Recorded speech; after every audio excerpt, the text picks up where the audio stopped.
सांगली जिल्हा काँग्रेस सेवा दलाचे जिल्हा अध्यक्ष अजित डोले यांच्या 63व्या वाढदिवसानिमित्त शुक्रवारी दिनांक 20 मार्च 2026 दुपारी 3 वाजता काँग्रेस भवन सांगली येथे काँग्रेस पक्ष अंतर्गत सर्व संघटनांच्या वतीने सत्कार समारंभाचे आयोजन करण्यात आले आहे।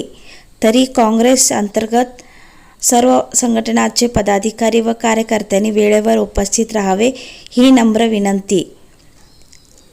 आपले स्नेहांकित राजेश नाईक, अध्यक्ष सांगली शहर जिल्हा काँग्रेस, देशभूषण पाटील, जिल्हा अध्यक्ष राजीव गांधी पंचायत राज्य संघटना व अल्पसंख्याक विभाग, गजानन भिरजे प्रदेश सरचिटणीस ओबीसी विभाग, राजेंद्र कांबळे जिल्हा अध्यक्ष अनुसूचित जाती विभाग, पृथ्वीराज चव्हाण जिल्हा अध्यक्ष NSUI। आमच्या चॅनलला लाईक आणि सबस्क्राइब करायला विसरू नका।